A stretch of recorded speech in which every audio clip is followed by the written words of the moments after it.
Wow. Okay. So you guys have really sent us some incredible stuff to dig into today. Yeah. We're talking Syria and, well, let's just say these articles, things are moving fast. Really fast-moving developments, yeah.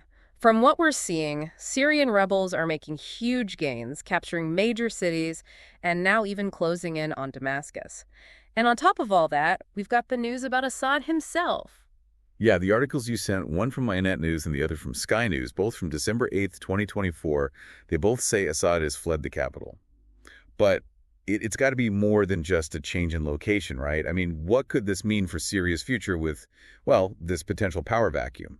I mean, it could be the end of Assad's regime. He's been in power for 24 years. It's a major turning point for sure, but trying to predict what happens next is, well, it's almost impossible. It's changing so fast. There's just so much to consider, like the various rebel groups, international intervention. It's a lot. Yeah, no kidding. Okay, so let's start unraveling this whole thing, starting with the fall of Homs. I mean, this isn't just any city, right? Oh, absolutely not. Homs is incredibly strategic. It sits at a crucial crossroads, connecting major highways. It basically cuts off Damascus from Assad's Alawite stronghold, which is on the coast. And it's also a gateway to the Russian bases, which adds a whole other layer to this. Wow, so you're saying this is a strategically vital location. And in fact, the Ynet News article, it describes these incredible scenes of jubilation in the streets of Homs. Yeah. Thousands of people are celebrating, they're chanting, Assad is gone, Homs is free, and tearing down all those Assad posters. It's powerful, like a city throwing off like shackles of a regime. What do you think? Oh, yeah, it's a striking visual for sure. And it speaks to the symbolism of Homs. I mean, the city was devastated by siege warfare years ago. It really became a focal point of the rebellion. So it represents both the resilience of the Syrian people, but also their deep desire for change. And now it seems that change has come, but with a lot of uncertainty. The articles talk about these reports that Assad fled Damascus on a plane to, well, nobody knows where. It was confirmed by senior army officers. It sounds kind of, I don't know, clandestine, like something out of a spy movie. What do you make of all this? Well, it definitely raises some questions. I mean, why all the secrecy? Where was he even going? And even more intriguing, the INET News article says that Assad's plane disappeared from radar. It may have crashed, they say.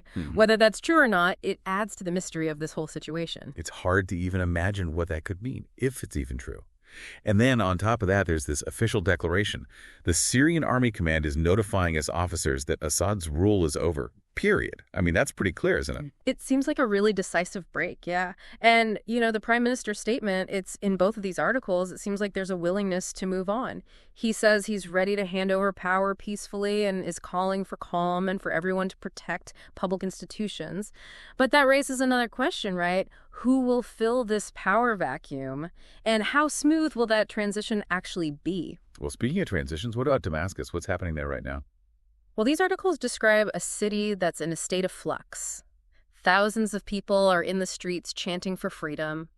The rebels are claiming Damascus is free of Assad. They're saying that they're going to make their first statement on state television soon. So that's a pretty major symbolic act, taking control of the airwaves. That's huge, yeah.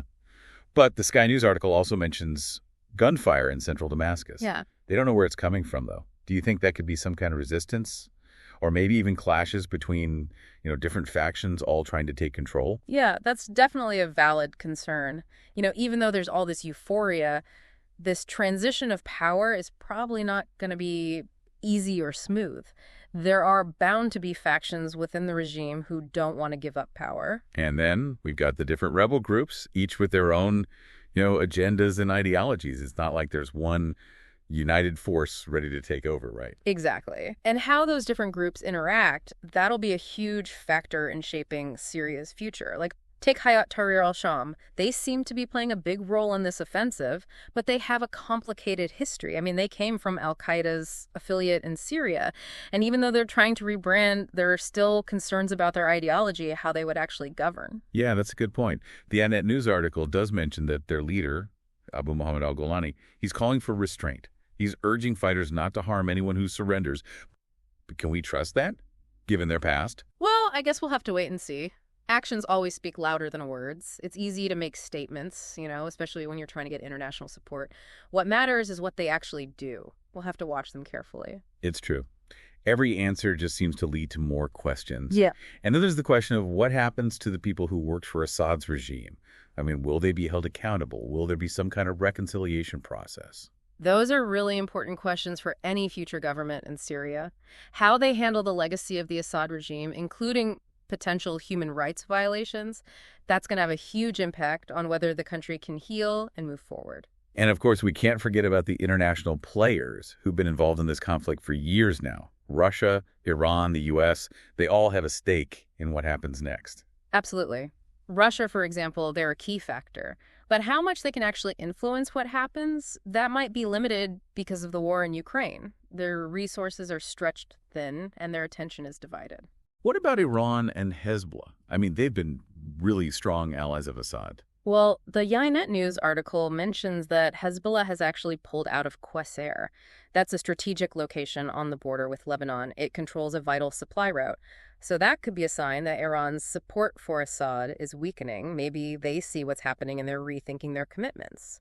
And then there's the U.S. The Ynet News article talks about the incoming president-elect's stance of non-intervention. They're basically saying they're going to let it play out. Yeah. What do you think the implications of that are, the U.S. taking a step back? Well, that's a stance that really shows how complicated all of this is. On the one hand, it seems like they don't want to get dragged into another conflict, especially after what happened in Afghanistan. But on the other hand, it leaves Syria's future mostly in the hands of, well, the Syrians themselves, for better or worse. Yeah, it's a tough situation, trying to figure out if getting involved will make things better or worse. And while the U.S. might be hesitant to jump in, other countries, they might see this as a chance to gain some influence. It's like everyone's playing this giant game of chess, And stuck in the middle of it are the Syrian people. I mean, they've been through so much. What does all of this mean for them, really? Well, from what we see in these articles, you get these glimpses of, what they're hoping for and what they're afraid of. Obviously, there's this sense of relief that Assad's rule might be over, but there's also this fear of, well, what's next? Will things be peaceful? Will their needs be met? Will they even have a say in their own future? The Ynet News article, it mentions that Golani is saying he won't interfere with minorities. But after all these years of fighting and division, can people really trust that? That's the tough part. Those concerns, they make sense. Syria, it's a diverse country with so many different groups, each with their own history and issues. Building trust and making sure everyone's included, that's going to be really important for any new government. And we can't forget about the millions of refugees who had to flee Syria. They're all over, in neighboring countries and even farther. So what happens to them now? Can they go back? And if they can, what will it be like for them? That's a huge humanitarian concern, for sure. For them to be able to return safely and because they want to, Syria needs to be stable and peaceful. But the reality is that a lot of these refugees, they've built new lives for themselves in other places. Whether they come back or not depends on a lot of things, security, jobs, and the whole political climate. So it sounds like rebuilding Syria, actually rebuilding it and bringing people together, it's going to be a massive undertaking. Mm-hmm. The economy's in ruins after all these years of war. Rare. And, society's been torn apart. It's going to take a lot of work, that's for sure. Not just fixing buildings and roads, but also dealing with all the trauma and the divisions. It's a long process, and it's going to need both Syrians themselves and help from other countries. And speaking of rebuilding, what about the economy? Who controls Syria's resources now? The Ynet News article kind of hints at this, talking about how there could be more conflicts over oil and gas. Oh, that's a major issue. Whoever controls those resources, that's going to give them a lot of power in a post-Assad Syria. How those resources are shared and the money they bring in, that's going to cause problems between different groups. It could easily lead to more fighting. It seems like every single part of this situation has its own set of problems and possibilities. It's hard to even think about all the different things that could happen. It's a really uncertain time, but it's also a time where a lot of things are possible. What Syrian leaders decide to do and how other countries react, that's going to determine what happens to Syria. And the stakes, they're really high. We've been talking about Homs falling, Assad leaving, this potential power vacuum, and all the challenges and opportunities. But there's one more thing we need to talk about. What about terrorism? Could things get even worse in Syria? That's definitely a worry, especially since Syria's been a place where extremist groups like ISIS have thrived. All this instability, the fact that power might be divided, it could create the perfect conditions for those groups to come back. It's a scary thought. The Ynet News article specifically says that Hayat Tahrir al-Sham is considered a terrorist organization by the U.S. and other countries. The fact that they're involved in this whole thing, it really makes you wonder what they're planning. Could they use this situation to try and take over? That's a very real possibility. Their whole ideology, it comes from radical Islam, and it makes you question if they really want a Syria where everyone is included and has a voice. They might try to say they're a force for stability, but what they really want, well, we don't really know. And they haven't exactly kept their promises in the past either, right? They've been known to abuse human rights and impose really strict Islamic law in areas they control. That's exactly why the rest of the world needs to be really careful about how they deal with Syria. Supporting a real transition to a government that's stable and includes everyone, that's super important to stop terrorism from coming back. And we can't forget about the things that lead to extremism in the first place, like poverty, inequality, and feeling like you don't belong. So it's a delicate balance, dealing with the immediate needs of people while also working towards long-term solutions that make things more stable and prevent these terrorist groups from getting stronger. Exactly. It's a complicated problem with no easy solutions. We need to really think about all the players involved, their goals, and what could happen with every decision. It just goes to show that even when a dictator falls, the path to peace is usually really long and difficult. There are going to be a lot of twists and turns, and nobody really knows what's going to happen in the end. It's been a wild ride, this deep dive. I mean, we've really gone deep into Syria, and well, the one thing that's clear is Syria is at a crossroads right now. But like we've been saying, nobody knows what's going to happen next. It's a little unnerving. It really is. So many potential paths, so many challenges, so many opportunities. It's a lot to take in. The UNIT news article, it said that, even though things are super unstable right now, the best outcome would be a political solution. So do you see any hope for that, like amidst all this chaos? Well, hope can be hard to find in a situation like this, but it's not completely gone. I mean, the Prime Minister's saying he's willing to hand over power peacefully, like it says in both articles. That could be a good sign. It could mean that at least some people in the regime are open to talking and working out a deal. Yeah. But, like we said before, actions matter more than words. Mm-hmm. So what kind of things should we be looking for to know if things are really moving in the right direction? Well, if they start taking real steps towards sharing power, that would be big. Making sure that all parts of Syrian society are represented, not just the rebel groups, but also regular people, minorities, those who were pushed aside under Assad. That would be progress. The Sky News article mentioned that Hafez al-Assad's statue was toppled in a Damascus suburb. It's a powerful image, like a rejection of the old way of doing things. But what's going to replace it? How does a country go from being a dictatorship to, well, something more inclusive and democratic? That's something the Syrians have to figure out themselves. But other countries can help. They can help with talks, with writing a new constitution, with running elections, and with money to rebuild the country. But, we have to be realistic, too. The track record of other countries getting involved in the Middle East, well, it's not great.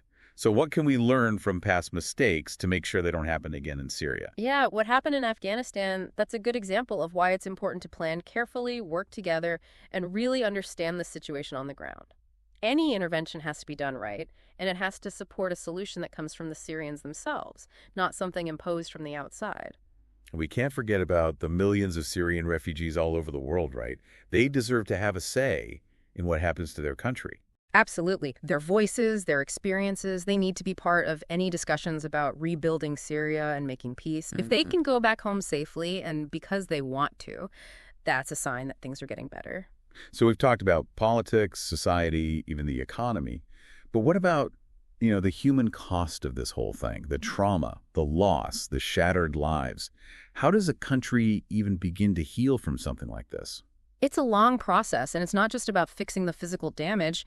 You have to deal with the psychological and emotional wounds, too. Truth commissions, programs to help people cope, and initiatives to get communities talking to each other and rebuilding trust. Those are all essential. It's a huge task, but it's also a reminder that behind all the headlines and politics, there are real people whose lives have been changed forever by this conflict. And their stories of resilience, of courage, of hope, those are important too. We can't forget about them. We started this deep dive with breaking news, rebels advancing, cities falling, Assad fleeing.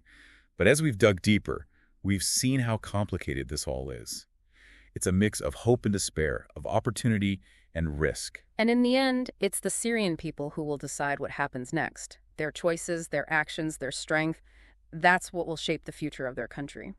We've talked about a lot of different scenarios, but really nobody knows how this story ends.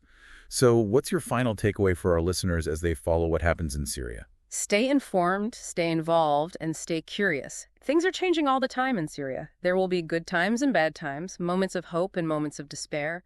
But if we stay informed and engaged, we can understand this complex situation better and maybe even contribute to a better future for Syria. That's a great point. The articles we looked at today gave us a snapshot of a really important moment in history. But as we've learned, the road ahead is long and uncertain. To our listeners, keep exploring, keep asking questions, and keep looking at things from different angles as Syria's story continues to unfold. And until next time, keep diving deep.